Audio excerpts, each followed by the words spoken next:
יש משהו, ככה יודעים. מצוקת תושבי מערב הנגב ועוטף עזה, הם נדרשים לחזור לביתם למרות שאין כל הבטחה שהמצב הקודם לא יחזור. אנחנו רוצים להגיד בוקר טוב לטל אשוש, שפונתה מביתה בשלומית. שלום לך. בוקר טוב. תודה רבה שאת איתנו קודם כל. אתם חשבתם לחזור בכלל? אתם שוקלים? מדברים?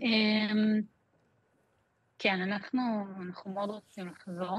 אני אומרת אני מדברת על עצמי, על המשפחה, אבל גם על הקהילה שלי, שלומית.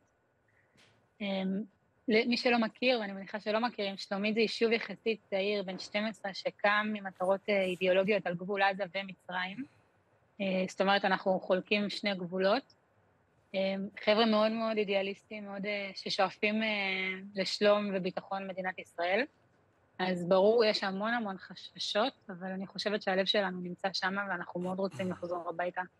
איפה אתם יושבים עכשיו? איפה אתם מכרתם? מרבית התושבים נמצאים כרגע בקריית ענבים. לידינו, שכנים. אנחנו יישוב עם נווה אילן. כן, זאת אומרת, כשהיינו, עכשיו אנחנו פה בתל אביב, כן. הרגל. אבל אתם ביחד כיישוב? אתם נמצאים ביחד?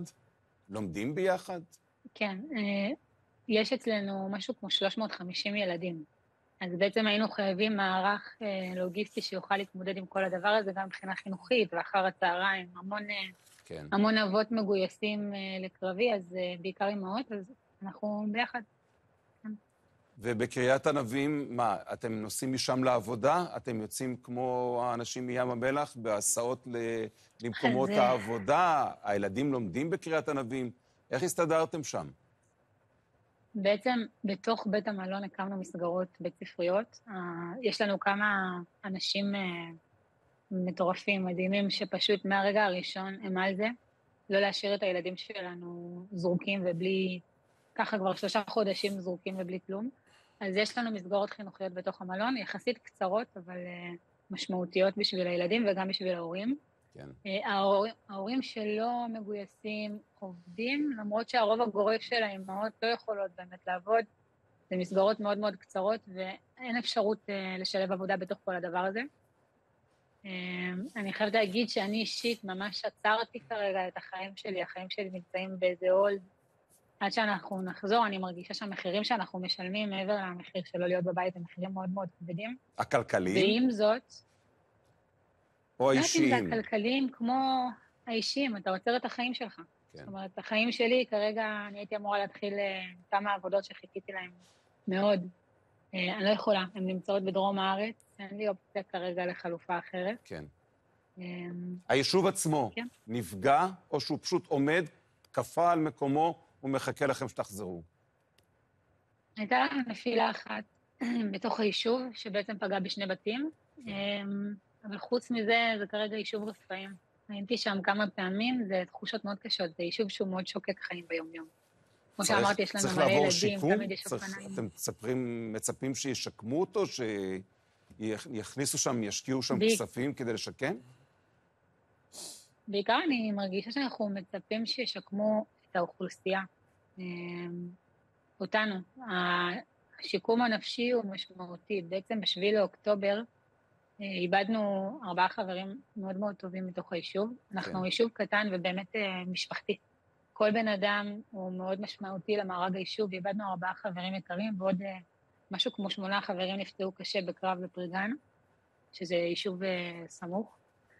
בסוף החשש נראה לי שזה יהיה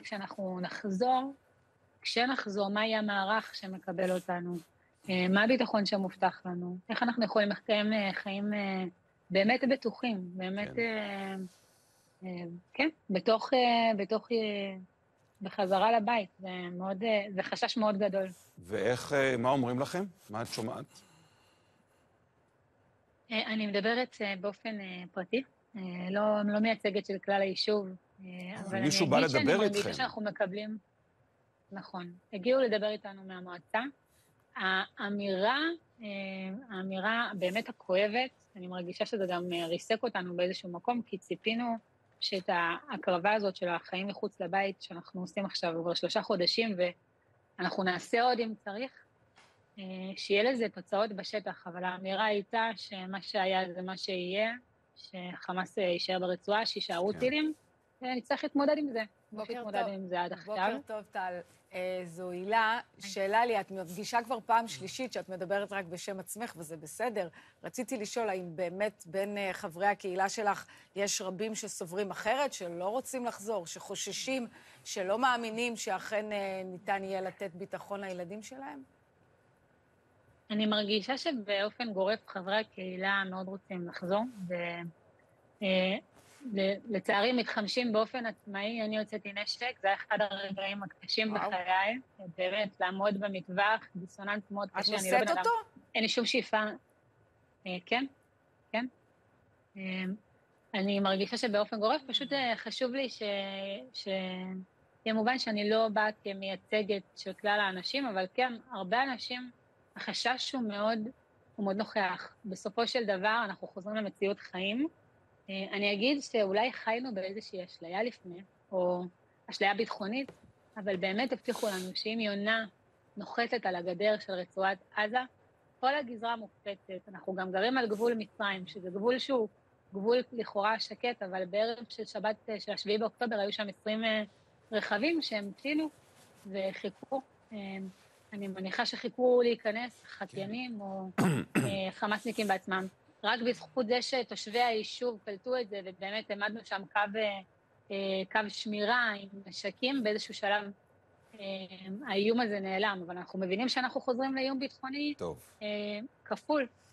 אז טל, מה נאחל לך? שתחזרי מהר הביתה, שכבר תעשי שבתות בבית ולא הרחק ממנו.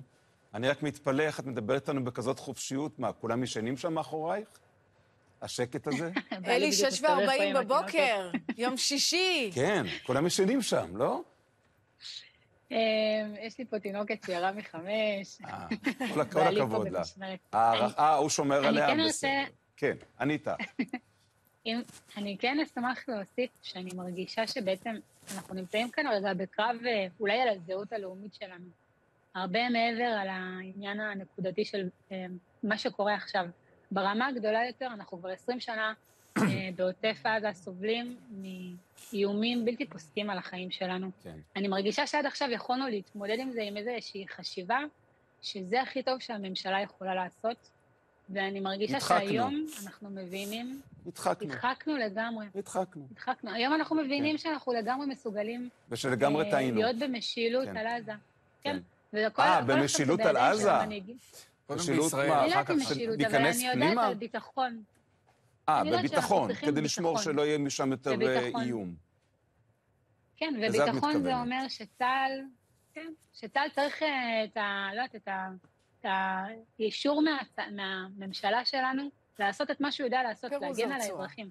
יש לי חברים, יש לי חברים מדהימים, שכבר 3 חודשים נמצאים בתוך עזה, באופן בלתי פוסק, עם המון מוטיבציה, באמת, להגן על המדינה שלנו. אנחנו רק צריכים לאפשר להם את זה. כן? ברור. תודה רבה לך שהיית איתנו. תודה לכם. עטילה, את רוצה להגיב על המשפט האחרון? בלי קשר למרואיינת המקסימה שדיברה איתך, בסדר? בואו ננתק את זה שנייה, כי לא בא לי להתנגח, בטח לא בא, ממש לא, גם היא לא התכוונה. אני רוצה להתנגח ברעיון האווילי הזה של חזרתנו לעזה.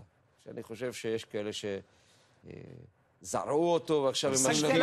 אבל שים לב מה שהיא אמרה. היא אמרה, אנחנו צריכים לשלוט ביטחונית בכל האזור, ולא לתת להם להוביל. אגב, בדיוק. אז אם אין ויכוח, אז למה להגיד שזה אווילי? כי רגע, אני הפרדתי, אדוני, מרחלין. כן, אבל בסדר, אז אני פשוט...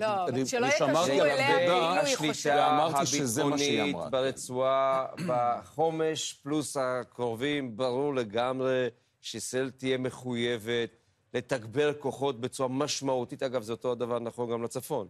כן. פה זה נוח'בה, שם זה... מיד נגיע לצפון, אל תדע. זה לא כמו בצפון, טילה, שם זה לבנון. פה ישראל אומרת, אני נכנסת לתוך רצועת עזה. שנייה. ושואה צבאית, ארוכות וכו'. אי אפשר ככה, חבר'ה, תנו לי שנייה להשלים משפט. תזה, בסדר?